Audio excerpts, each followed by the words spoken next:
Good morning, YouTube. So what we're going to be doing today is I'm working on my 2014 Jeep Wrangler Unlimited Sahara. I've recently picked this thing up and figured I'd change out all the fluids on it. So I'm going to start with I started with the oil, but then now I'm going to do the differential fluids. I'm just going to walk you through the process of doing this real quick. It's actually a pretty simple process, right? So what you're going to need is a big catch pan. I bought a new gasket. Got this one on Amazon, Lubelocker brand it is. It says it installs dry with no sealant required. We will see. But it appears that we do have ourselves a little bit of a differential leak here. So what you're gonna need is some 13mm sockets or a 13mm socket to remove the bolts around the edge. I would suggest loosening all of them, just a hair, and then use a screwdriver to gently pry, or some other prying tool, to gently pry the bottom and allow the fluid to pop out into your catch pan. It looks like we also have a little bit of a leak at that the plug as well. But first things first, let's go ahead and get this cover off.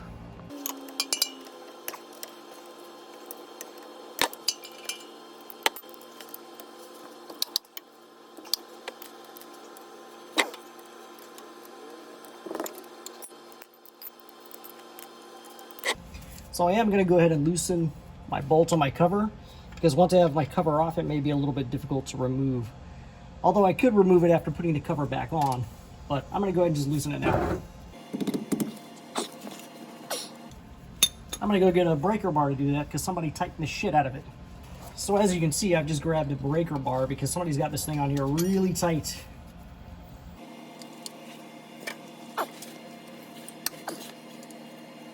That was really on there.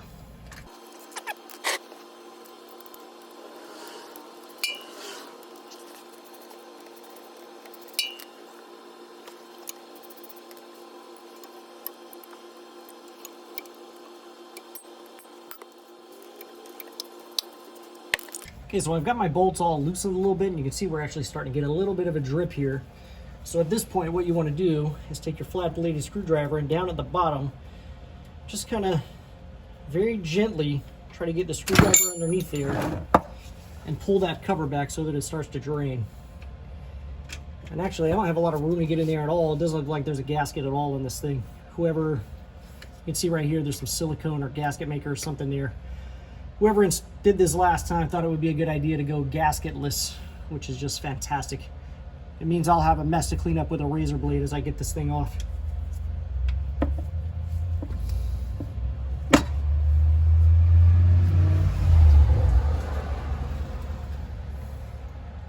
So since we have no gasket, I've had to go get a smaller screwdriver here in an attempt to get this cover off. You want to be really careful with this because, again, you don't want to bend your cover here and you don't want to mar up the surface, otherwise you're not going to get a good seal when you put it back on.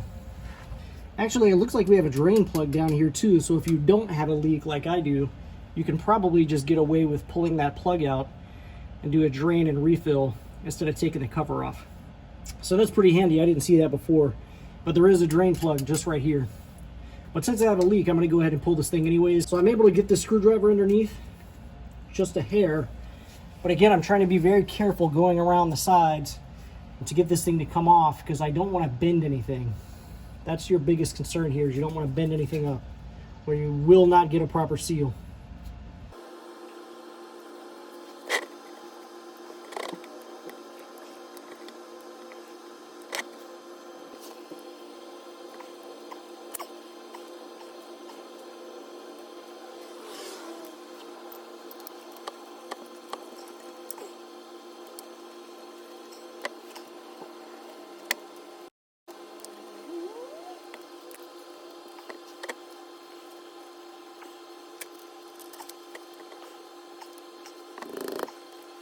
Okay, we finally have flow.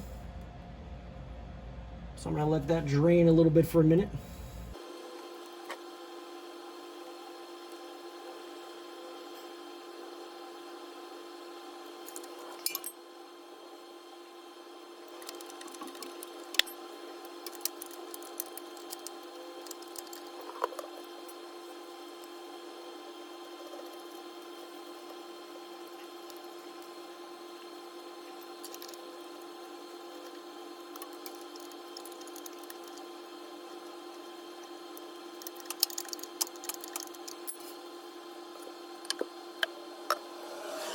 So as you're pulling out that last bolt, make sure you're supporting the cover so it doesn't just fall into your differential fluid.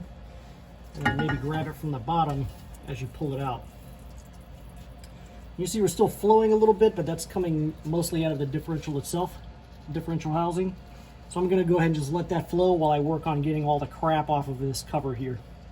Okay, so the next step you wanna do is grab yourself a razor blade, nice straight razor, and just kind of clean off any crap that may be on your cover, like this silicone gasket maker stuff that's all around the edge of mine. This doesn't have to be super clean, but you do want to get a nice flat surface for your gasket to sit on. I'm just going to clean this all out when I'm done, so I'm not going to worry about getting stuff on the inside of this. I'm going to take it out and simple green it real quick.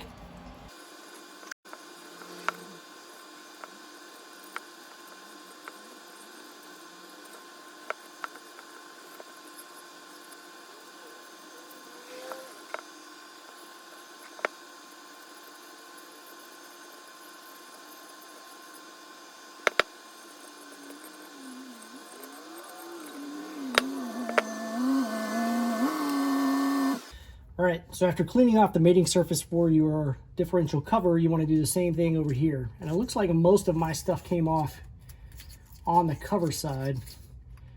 So I really do not have a lot of cleaning up to do on this surface, but I'm still going to get it cleaned up because you want this surface, again, to be nice and flat when you come and put your gasket back on.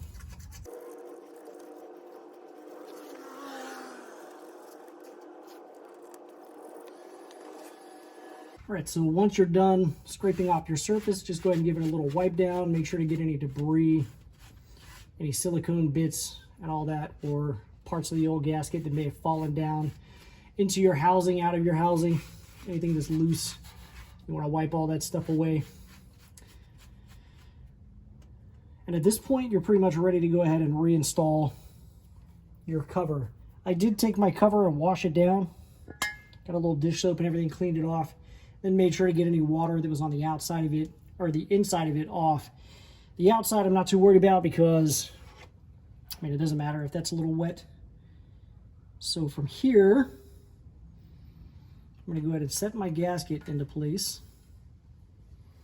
And I'm going to take a bolt that goes on the top side and stick it through the bolt hole. The way it holds my gasket in place. And we can go ahead and put this into position. I'm just going to put it in place, and then I'm going to start at a few threads by hand, and then I'm going to start making my way around the cover, getting bolts in, placing the bolts. And I think I'm going to go put some gloves on because I'm starting to get this nasty differential fluid on my hands. Again, this stuff stinks.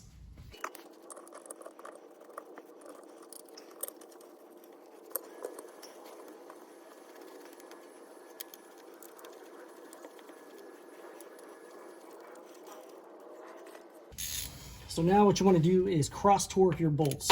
And I'm just going to slowly torque them up. I don't know the exact torque sequence you're supposed to follow. I'm just going to cross torque them.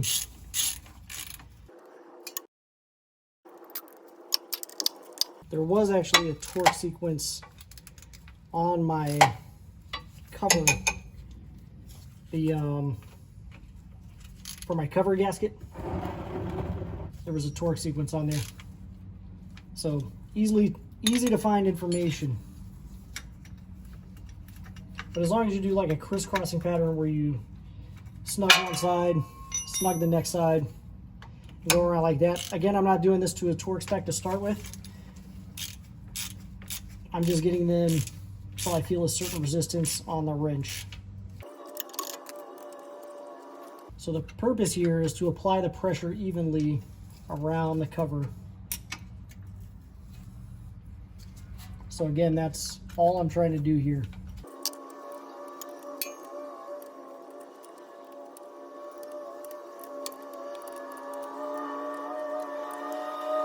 So now for the final torque specification, I've seen anywhere between 30 and 40. for the Dana 44. So I think what I'm going to do here is go ahead and set my torque wrench to 20 foot-pounds. Go ahead and click it down to 20 foot-pounds in the crisscrossing pattern. Come back and then do it again at 30. I think that's a safe way to do it.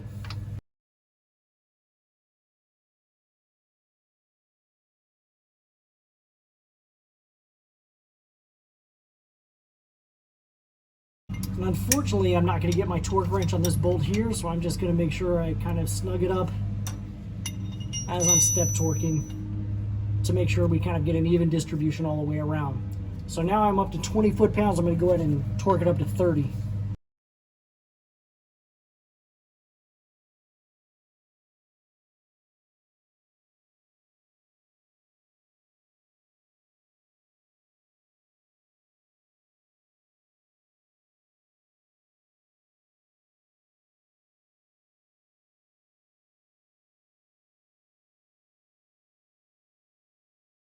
So now, since the information I had said between 20 and 40, 30 was a good number, but I'm going to err on the side of just making it a little bit more snug, so I'm going to go to 35 on it.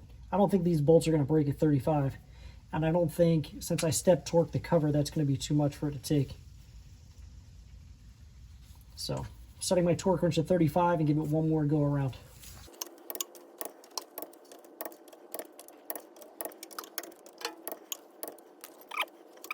Everything is nice and tight. The next thing to do would be to go ahead and remove your plug and fill everything back up.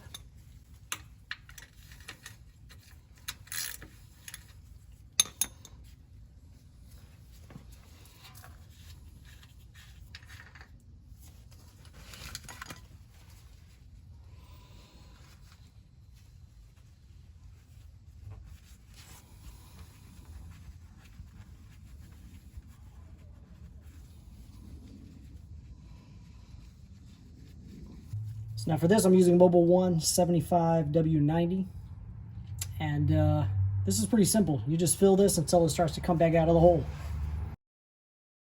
I think the capacity on this is about 1.7 quarts. So it should take at least one of these, one to 1.5. And that was me spilling. That's not it actually coming back out. I've still got a little bit in there, so I may need to attach a piece of hose or something here to finish filling that. So I found myself a length of hose. I've probably used this before to fill differentials. It's a little messy, but I think I got most of it in there. Go ahead and remove that hose.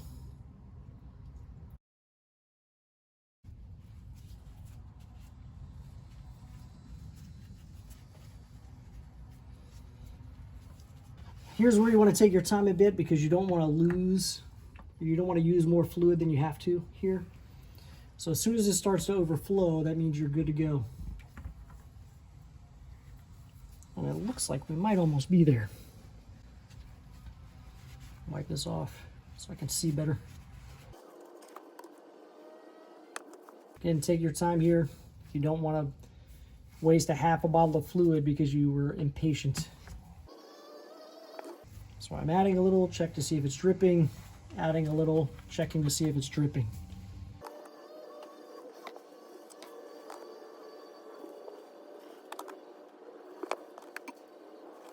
Should be getting pretty close here. Used over half this bottle. So I think the rear is 1.7 and then the front is 1.3.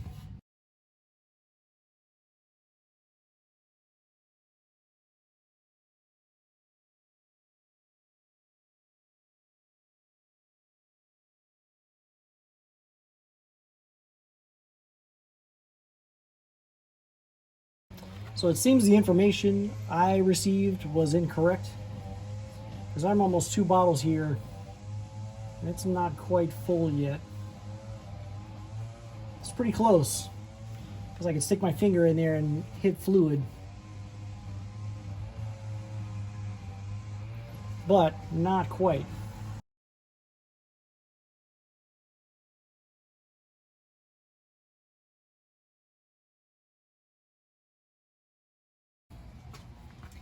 Okay, so I'm breaking into my third bottle here. I probably won't need much of this. So again, I'm going to take it real slow, but I'm probably going to need a fourth bottle to do my front differential. Looks like we might be full now.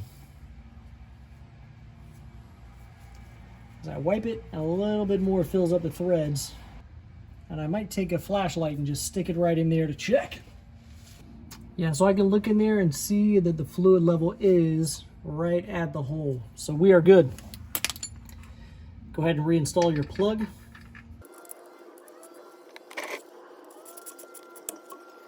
And that should be good. Job done.